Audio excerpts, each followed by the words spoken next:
যিনি মূল দর্শক এবং দর্শন করে যিনি রামিসা আক্তারকে হত্যা করেছে সে হলো সোহেল রানা, মোহাম্মদ সোহেল রানা।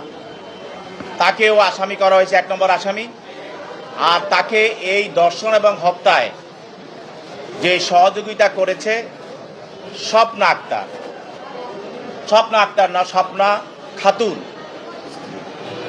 তার আইডি নাম অনুসারে স্বপ্না খাতুন, তাকে এই মামলা আসামি করা হয়েছে। এবং এখানে নারী শিশু নির্যাতন দমন আইনের 9-2 এবং 30 এই ধারা এবং দণ্ডবিধির 201 এবং 34 ধারায় এই অভিযোগপত্রটি দাখিল করা হয়েছে। এখানে 9-2 ধারায় যদি দর্শন বা উক্ত দর্শন পরবর্তী অন্যবিধ কার্যকলাপের ফলে দর্শনের শিকার নারী বা শিশুর মৃত্যু ঘটে,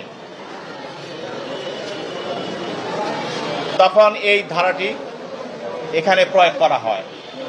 তো সেহেতু 1 নম্বর আসামি সোহেল রানা সে দর্শন করে এবং দর্শনের ফলে তার অন্যবিধ কার্যকলাপের জন্য, যেমন তার হাত গলা কেটে ফেলেছে, তার হাত বিচ্ছিন্ন করে ফেলেছে, তাকে বিভিন্নভাবে ক্ষতবিক্ষত করেছে, যার ফলে তার মৃত্যু হয়েছে। সেই জন্য তার বিরুদ্ধে 9-2 এই ধারার অভিযোগ। এবং তার স্ত্রী স্বপ্না আক্তার, স্বপ্না খাতুন, সে যেহেতু তাকে এই কর্মের জন্য সহযোগিতা করেছে, তার বিরুদ্ধেও এই 30 ধারা সেখানে সম্পৃক্ত করা হয়েছে।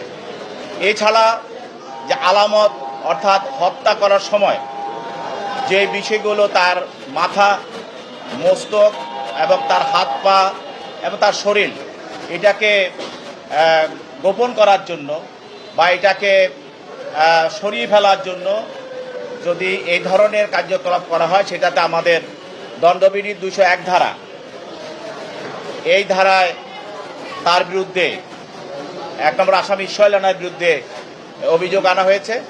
এবং ওই কাজে যে সহযোগিতা করে, অর্থাৎ তার স্ত্রী, তার বিরুদ্ধে 34 ধারা সেখানেও তার বিরুদ্ধে আনা হয়েছে।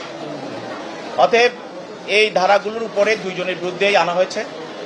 এবং এই ধারাগুলোর সর্বোচ্চ মৃত্যুদণ্ড, দর্শনের বা হত্যা যে মৃত্যুদণ্ড শাস্তি এবং তার সহায়তার শাস্তি, উভয়েরই সর্বোচ্চ শাস্তি মৃত্যুদণ্ড।